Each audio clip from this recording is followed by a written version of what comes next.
Hello everyone.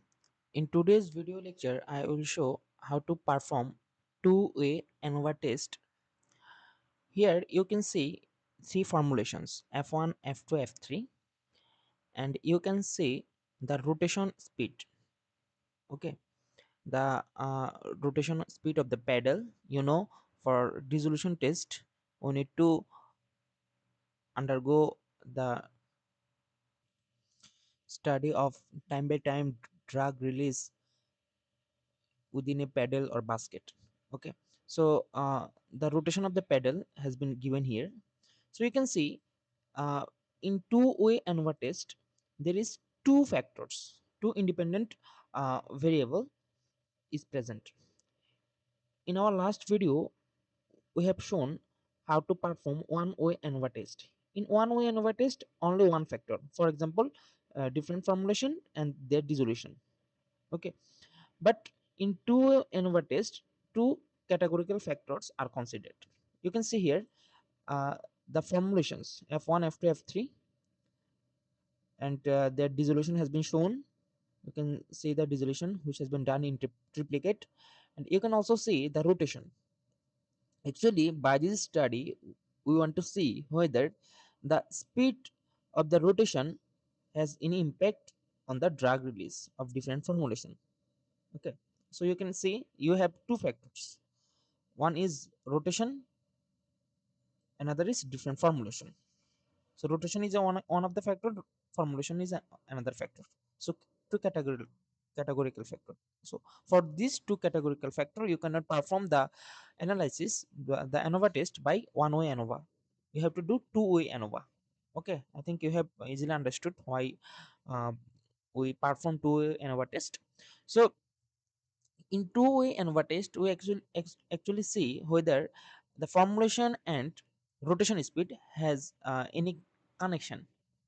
Okay, whether increasing the rotation increases the dissolution of different formulation. Okay, so we analyze this by two-way ANOVA test. So in case of one-way ANOVA, we have seen only one null hypothesis. Okay, whether there is no difference between dissolution and formulation. Okay, that was our null hypothesis during one way ANOVA. But in case of two way ANOVA, always keep in mind you have three null hypotheses. Okay, your null hypotheses are: first of all, the mean percent dissolution is same for all formulation. H2 is the mean dissolution is the same for all stirring speed, that means pedal speed. And number three, there is no interaction between the formulation type and stirring speed. So these all are your null hypothesis. Null means zero. Zero means no. No means no difference. Okay, that means in null hypothesis there is no difference among the formulation or among the rotation speed or among their interaction. So H1 means there is no difference between all formulations. Okay, percentage dissolution of all formulations. Then H2 means about the column. So H2 means there is no difference among the dissolution. Okay, percent dissolution for all stirring speed. Okay, and H3 means A into B, A cross B, that is the interaction. Okay, there is no interaction between the formulation and the stirring speed. Now let's check how to perform the two-way ANOVA test. So for this, first of all, click on the data, then click on the data analysis, then click on the two factor with replication. Okay, you have two factor with replication. Why with replication? Because we have done three tests for each of the formulation. Okay, because according to the USP or BP guideline you need to test at least three. Okay, you need to test all of the uh, drug release studies in triplicate. Okay, so two two factor ANOVA test with replications. Okay, because we have three replication. Now click on OK. Now the input range. Okay, what should be the input range? Just for the input range, click all of them. Okay, I have put the input range. No, now rows per sample. How many rows per sample? This is one of your sample. This is another your sample. You have three sample. So how many rows? three rows because we have done this in triplicate. So three. Okay. Then alpha value. What should be the alpha value? You know, most of the case we keep the alpha value as 0.05. Then output range. So where we want our result in new worksheet or new workbook or in the same sheet. So actually we want this in the same sheet. So for that you have to do where we want the output range. I want to just check this.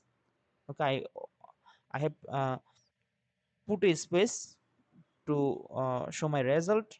Okay, now click on OK.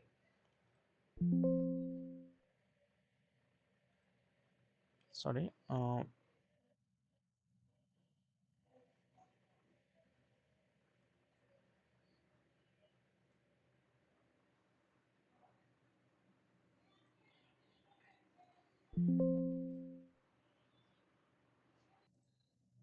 just click on OK. After clicking on OK, you can see your result. So your result has been shown here. For better understanding, I put this as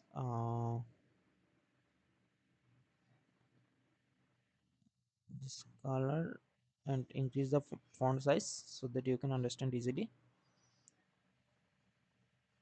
Okay, and convert it into area. Okay, now you can easily see. First of all, this is your result. This is two factor with replication. So here you can see the summary: 50, 75, 100 rpm. So this is the total. I'm just increasing the size. Okay, now this is the summary for F1 formulation. This is the summary for F2 formulation. This is the summary for F3 formulation. Okay, all the summary has been shown here, and here is the total.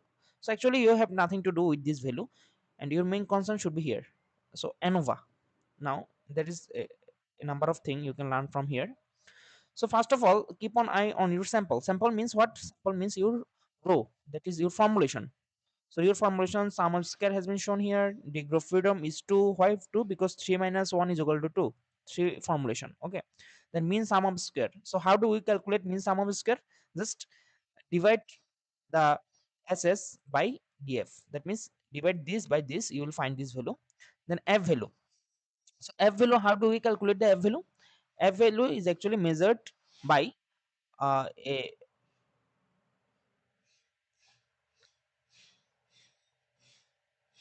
ratio. Okay.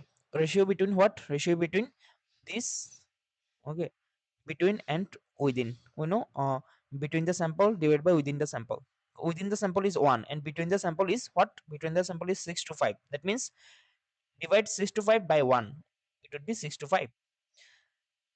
Then p value, 2 into 10 to the power minus 17, which is very very less than 0.05. And f critical value. Okay, so for anything to be significant, we always know that our p value should be lower and f value should be higher. So you can see our F value is what? F value is higher. That means this is significant, and P value is lower. That means this result is significant. Same for column. You can also do the test. You can see our F value is higher than the critical value. That means it is very good. Okay. Then P value is very very low because there are minus 15, 0.000, at least 15 0. Okay. So very significant result. So very significant means you can easily reject null hypothesis. Okay, for both of them, you can easily reject null hypothesis. Now look on the interaction. Interaction means A and B, that means sample and column. And within this interaction, you can see here that our p value is 0.85. That means it is higher than what? It is higher than 0.05. Okay. So as it is higher than 0.05, that means we cannot reject null hypothesis. For both of them, we could reject null hypothesis, but for the interaction, we cannot reject null hypothesis. That means it is not significant. Okay. You can also see this for F value. F value is lower than the critical. That means this is not significant. Okay. So actually, how do we interpret this? If I put this in one summary, now look on the result. For formulation, we can reject null hypothesis. for the stirring speed, we can reject the null hypothesis. You know, we have three null hypotheses, and first of them can be rejected. But most important thing is the last one, because the last one will ultimately tell us whether there is any interaction, because ultimately we want to see the interaction. Okay, so we can reject null hypothesis. That means the formulation significantly affects dissolution. That means in different formulation you will have different dissolution.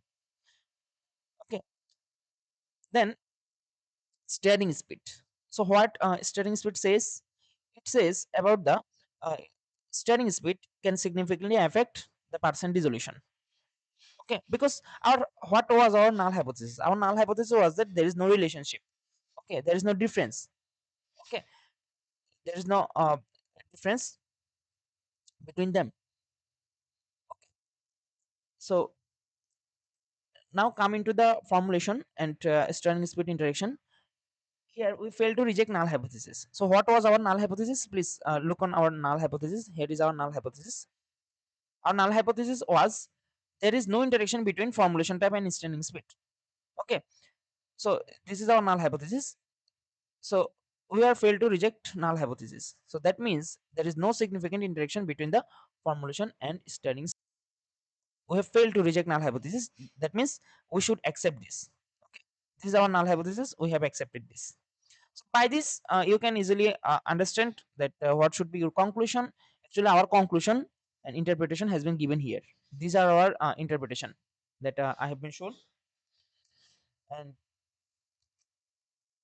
I think now you can easily uh, check whether your any there is any relationship between your formulation or dissolution speed, or whether if you put any other factor.